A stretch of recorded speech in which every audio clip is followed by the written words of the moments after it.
Varicose వ్యాధితో బాధపడుతున్నారంట. తక్కువ ఖర్చుతో ట్రీట్మెంట్ కావాలి అనుకుంటే ఎవిస్ హాస్పిటల్ని సంప్రదించండి.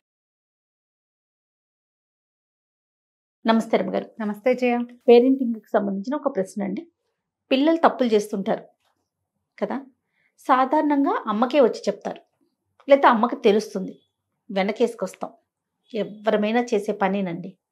అది ఏ స్టేజ్ వరకు తీసుకెళ్ళొచ్చు, ఎక్కడ వరకు మనం వాళ్ళని సపోర్ట్ చేయొచ్చు, ఎక్కడ రివీల్ చేయాలి, ఎక్కడ తిట్టాలి, ఎక్కడ మందలించాలి, ఎక్కడ మనం వెనకేసుకురావాలి, దానికంటూ ఒక లైన్ ఏదైనా పెట్టుకోవాలంటారా? ఎవరికి వాళ్లే పెట్టుకోవాలి జయ. ఇది ఎవరికి వారే చేయాల్సిన పని. ఏంటంటే పేరెంటింగ్లో తల్లులు పిల్లలతోటి ఎక్కువ అటాచ్డ్గా ఉంటారు సాధారణంగా. ఈ రోజుల్లో కొంచెం తండ్రులు కూడా అటాచ్డ్గా ఉన్న వాళ్ళు కనపడుతున్నారు. ఇదివరకు తండ్రి బయట పనులలో ఉండటము, తల్లే అందుబాటులో ఉండటం ఇదివరకటి కాలంలో ఉండేది. ఇప్పుడు తల్లులు కూడా అందుబాటులో లేని పరిస్థితులు కూడా వచ్చేసినాయి మనకి. ఇదేంటంటే పిడుక్కి బియ్యానికి ఒక మంత్రం కాదు జయ. ఎప్పుడు కూడా ఇంట్లో ఎవరైనా పెద్దవాళ్ళు ఉన్నారనుకో, పిల్లలు చేసిన చిన్న చిన్న పొరపాట్లకి తల్లిదండ్రి దండిస్తే పెద్దవాళ్ళు వెనకేసుకొస్తారు. పోనీలే చిన్న వెధవ, వాడికి ఏం తెలుసు, చిన్నపిల్ల, ఇంకా పిల్ల పెరిగితే ముందు వయసు వచ్చాక దానికే తెలుస్తుంది, 2 ఏళ్ళు పోతే వాళ్ళే తెలుసుకుంటారు, అలా ఏదో అంటారు. ఇవి చాలా మటుకు చిన్న విషయాలన్నిటికీ మనం చూసి చూడండి. ఏదైనా వస్తువులు పగలగొట్టడము, పారేయటము, పాడు చేయటము, గోడల మీద గీసేయటాలు, వీటిని చిన్న శిక్షలు, చిన్న కేకలేయటాలు, పనిష్మెంట్స్. శిక్ష అంటే ఏదో పేదగా వినపడుతుంది, పనిష్మెంట్ అంటే బాగుంటుంది సింపుల్గా. తల్లులే హ్యాండిల్ చేసేయచ్చు వాటిని. ఏదైనా సరే ప్రతిదాన్ని చూసి చూడనట్టు ఊరుకోవడం అంత మంచిది కాదు. అడ్రస్ చెయ్యాలి, స్ట్రెస్ చేయకూడదు. నువ్వు చేసావు నాకు తెలుసు అని అలా చెయ్యొద్దు అని చెప్పాలి. క్లాస్ పీకద్దు, అన్నిటికీ క్లాస్. అదే చెప్తాగా, పిడుక్కి బియ్యానికి ఒక మంత్రం కాదు. ఇలా చేస్తే ఈ వస్తువు పాడైపోతే మనం మళ్ళీ కొనుక్కోలేకపోతాం. ఇంకోసారి కొనటానికి నాన్న ఒప్పుకోకపోవచ్చు, మనకి జేబు సపోర్ట్ చేయకపోవచ్చు. అది చేయొద్దు, ఇలా చెప్పుకోవాలి. కొన్నిటికి బెదిరించాలి. నువ్వు ఇలా చేసావంటే నేను నీకు అడిగింది నేను చెయ్యను, బెదిరించాలి. కొన్నిటికి బ్రైబ్ చేయాలి. నువ్వు కనుక బుద్ధిగా ఉంటే నీకు అది కొని పెడతా, ఇది కొని పెడతా. ఇలా పాడు చేయకుండా ఉంటే నీకు అదేమిటో ఇంకోటి కూడా కొనిస్తాను, అక్కడెక్కడికో తీసుకెళ్తా. మనం ఎవరింటికైనా తీసుకెళ్తాం పిల్లల్ని, అక్కడ అన్ని వస్తువులు ముట్టుకోకూడదు, తీయకూడదు, అవన్నీ చెప్తామా చెప్పమా? ఖచ్చితంగా చెప్తామా? ఇవాళ రేపు నేను అది ఎవరు చెప్పట్లేదని భావిస్తాను జయ. కాస్త వదిలేస్తున్నారు అమ్మగారు. బాగా వదిలేస్తారమ్మా, బాగా వదిలిపెట్టేస్తారు. ఆ పిల్లలేమో పిచ్చల్లరి చేస్తారు. కొంతమంది పిల్లలు ఉంటారు ఇంట్లో బాగా ఉండి బయటకు వచ్చాక ఎక్కువ అల్లరి చేస్తారు. బయట తల్లులు ఏమి అనరని ఇంకా అల్లరి పెరిగిపోతుంది. ఎప్పుడు కూడా పిల్లలకి ఎప్పుడు చెప్పాలా, రోజు అలా అంటారు కొంతమంది. రోజు ఎవరు చెప్తారు? రోజు చెప్పాలమ్మా. ఎలా మీరు సుప్రభాత సేవ, పవళింపు సేవ పిల్లలకి జరపాలి. లే లే లే లే లే లే అని లేపాలి. పడుకో పడుకో పడుకో పడుకో అని చెప్పాలి. దానికి ముందు మీరు లేవాలి, పడుకోవాలి, మీరు కూడా చేయాలి అవి. అదే ఇవి చెప్పాలా. వీటితో పాటు మంచి చెడు సరి చేయటము చేస్తూనే ఉండాలి. కాకపోతే మనం ఎంతసేపు సరే చేస్తున్నామని, వాళ్ళకి అప్లాస్ చేయటం లేదని అలా అనిపించకూడదు. పిల్లలకి మెచ్చుకోవట్లేదు, ఎప్పుడు సరి చేస్తారు. ఒకడు ఉంటాడు అన్ని మేపుకోళ్ళు తీసుకుంటాడు, సరి చేస్తే ఒప్పుకోడు. అవును. ఈ బ్యాలెన్స్ని తల్లులు సాధించాలమ్మా. ఏమి తండ్రులు ఎందుకు చేయకూడదు అని మీరు వెంటనే వస్తుంది. ఎప్పుడు మీది పై చెయ్యని మీరు ఒప్పుకుంటారో ఒప్పుకోరా? పిల్లల పెంపకంలో ఒక పిల్లవాడు పుట్టడంలో మీది పై చెయ్యి అవునా కాదా? 100%. టెక్నికల్గా కాదు నేను అనేది, టెక్నికల్గా కాదు, 100%. ఒక పిల్లాడిని మోస్తాము, వాడిని అంటాము, వాడి సంగతి చూస్తాము, వాడిని ఫీడ్ చేస్తాము, అవునా? మన మీద ఎక్కువ ఉంటుంది. అవును. ఈ పిల్లవాడిని అదుపు చేసేది, లైన్లో పెట్టేది మీరు సరిగ్గా చేస్తే మీరు పిల్లవాడి నాన్నను కూడా హ్యాండిల్ చేయగలుగుతారు. అప్పుడప్పుడు చేయలేకపోతాం, కానీ కనీసం మీకు పిల్లాడు ఉంటాడు చేతిలో. వాళ్ళు వదిలేయండి. మనం కన్న కొడుకైనా ఉండాలిగా. మన కన్న కొడుకుని మనం సరి చేసుకోవచ్చు, అత్తగారి కొడుకుని సరి చేయటం చాలా కష్టం కదా. మన పిల్లాడు అనుకో 2 చెంపకాయలు కొడతాం.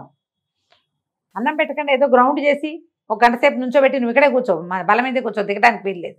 ఏది మొగుళ్ళని అనగలమా? అస్సలు అవకాశం లేదు కదా. కాబట్టి అత్తగారి అబ్బాయిల పెంపకం మన వల్ల కాదు, ఆల్రెడీ చెడిపోయి ఉంటారు వాళ్ళు. మన అబ్బాయిలని అయితే మనం చేయగలుగుతాం. ఇలా ఆలోచించండి.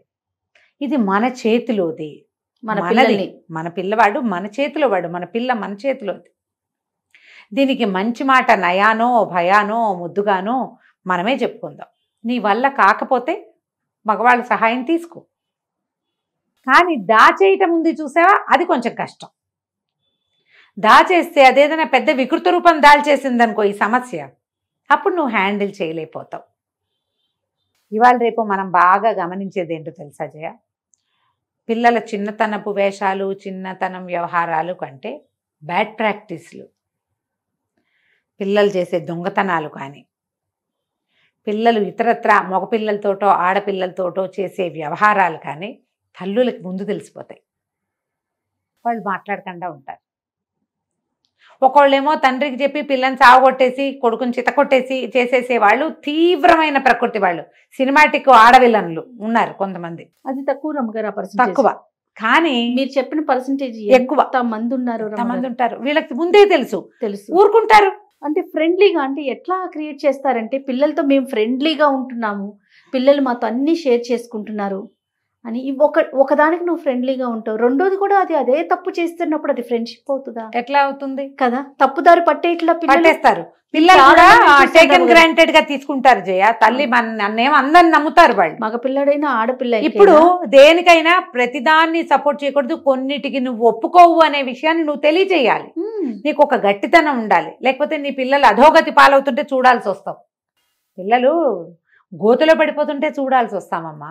అంటే ఈ మాట అనొచ్చు అనకూడదు, కానీ చాలా మంది తల్లులు ఎట్లా తయారయ్యారంటే తండ్రి ఒక విలన్. అవును. ఆ ఇంట్లో వీళ్ళంతా ఒకటైపోతారు, ఒక పార్టీ ఉంటారు. పిల్లలు చేసే ప్రతి తప్పుని ప్రతి మాటని భుజానేసుకొని మోసేస్తా ఉంటారు. 90% ఇంతే, ఆయనకి ఏం తెలియదు. అలా పిల్లలు మీరు అన్నట్టుగా గోతులో పడిపోతే గొయ్యి పెద్దదనుకోండి, బయటికి లాగలుగుతాం, లాగలేం. నిన్న ఒక సినిమా ఏదో చూసాను జయ నేను. ఒక కొడుకు స్నేహితురాలు ఆ పిల్లని భర్త భోజనానికి వచ్చినప్పుడు పాపని లోపల గదిలోకి పంపించేస్తుంది తల్లి. కాదు, మీకు కూడా ఒక అమ్మాయి ఉంది కదా, మీ అమ్మాయి అలా ఎవరింటికైనా వెళ్తే ఓకేనా మీకు? నాకు ఎప్పుడు అదొక ప్రశ్న ఉంటుంది. మీ అమ్మాయి కూడా ఎవరో అబ్బాయితోటి వాళ్ళ ఇంటికి వెళ్ళి వాళ్ళ ఇంట్లో ఉంటూ ఎవరో అబ్బాయితోటి మీ పిల్లని అలా చేయనిస్తారా? మీ కొడుకుల్ని ఎలా ఎంకరేజ్ చేస్తారు పరాయి ఆడపిల్లల్ని మీ ఇంటికి తేవడానికి? ఇప్పుడు పోనీ పిల్లలు పెద్దవాళ్ళు అనుకో, 25 ఏళ్ళు ఉన్నాయనుకో జయ, చదువులు అయిపోయిన వాళ్ళు, మెచ్యూరిటీ వాళ్ళకి ఉంటుంది, వీళ్ళకి ఉంటుంది. ఓ 25 ఏళ్ల పిల్ల, ఒక 24-23 ఏళ్ల పిల్ల, చదువు సంధ్య అయిపోయింది, పెద్ద పిల్ల, పర్వాలా, వయసును బట్టే కదా. ఈ 17-18 ఏళ్ళు ఇంటర్మీడియట్ పిల్లలు కాలేజీల నుంచి మీ ఇంటికి వచ్చేస్తే ఓకేనా? ఎలాగా అట్లా? సినిమా చూసారా? నేను ఏదో సినిమా మన మీద రుద్ది పడేస్తున్నారమ్మా, దాన్ని ఎంకరేజ్ చేయటం ఏమిటో. ఇలాంటి కథలు మనం ఇవి చాలా చూసాం మనం. అవునండి, సినిమాల్లో బాగా కనపడతాయి. ఇప్పుడు మగపిల్లల మీ అబ్బాయి ఎవరినైనా హీరో ఒక అమ్మాయిని ప్రేమించడమో ఫ్రెండ్షిప్ చేయటమో దాని అదంతా హీరోయిజం. అదే మీ ఇంటి ఆడపిల్ల వెళ్తే ఒప్పుకోరు మీరు అస్సలు. అబ్బాయి ఒప్పుకోడు, మా చెల్లెల వైపు చూస్తే ఒప్పుకొని అంటాడు, వీడు మాత్రం అందరి వైపు చూస్తాడు. దానికి తల్లి సపోర్టు. అదేమిటో నచ్చలేదు జయ, నాకు ఆ పాయింటే నచ్చజావలేదు. అది పొరపాటు, అది తప్పు, చేయకూడదు అది. ఇప్పుడు మనము దీనికి పైగా ఏంటంటే నా వరకు వస్తే నేనేం చేస్తాను అనేది మనకు ఒక ప్రశ్న ఉండాలి కదా మరి, అవునా కాదా? మరి ఇంత చిన్నపిల్లవి ఇంకా చదువుకుంటావు ఎందుకమ్మా ఇలా ఇళ్ళంబడి పెడితే అని అనలేం మనం. నువ్వు పెద్ద పిల్లలైతే నేను చెప్తున్నాగా 20-25 ఏళ్ళు ఉంటే వాళ్ళకి 25 ఏళ్ళు నుండి ఓ చదువు అయిపోయో ఉద్యోగాలు చేసుకుంటూనో కాస్త స్నేహాలు చేసినా ఈ కాలాన్ని బట్టి పర్వాలేదమ్మా. మరి చిన్నపిల్లల్ని ఎంకరేజ్ చేయకూడదు, అది పొరపాటు, తప్పు. దీనికి మనకి ఒక విషయంలో గట్టితనం ఉండాల్సిందే, లేకపోతే మనం వీళ్ళని సరిగ్గా ఉంచుకోలేము. నేను చెప్పే కదా, పిల్లలు గోతులో పడుతుంటే చూస్తూ ఉండాల్సి వస్తాం. ఎవరికి నష్టం? ప్రపంచానికి వచ్చిన నష్టం ఏం లేదు కదా. ఆ పిల్లలకి ఏదైనా అయితే తల్లికి ఎంత కడుపుకోతమ్మా. ఈ పిల్లడు పోతే పోయాడు ఇంకోటి వస్తాడని అనుకోగలమా? అనుకోలేం కదా. సరిగ్గా ప్లాన్ చేసుకోండి. ఇందులో చెప్పే ముందే పిడికి బియ్యానికి ఒక మంత్రం కాదు. చిన్న పొన్న పొరపాట్లు ఇవి లాంగ్ రన్లో ఇబ్బంది పెడతాయి అనిపించనివి చూసి చున్నట్టు ఊరుకోవచ్చు, కవర్ చేయొచ్చు మనం, ఏవో చిన్నవి పొన్నవి.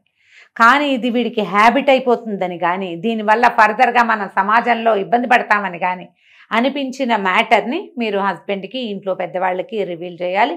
పిల్లను సరి చేసేందుకు పూనుకొని ఇద్దరు కలిసికట్టుగా ఒక్క మాట మీద ఉండి భార్యాభర్త పిల్లల్ని దారిలో పెట్టుకోవాలి. సమయం సందర్భాన్ని బట్టి యాక్ట్ చేయండి. ఇది మన పిల్లల భవిష్యత్తుకి ఇదేమైనా ప్రాబ్లం అవుతుందా అనేది మీకై మీరు ఆలోచించుకోండి, లేదా ఎవరిదైనా అడ్వైస్ తీసుకోండి. తప్పకుండా.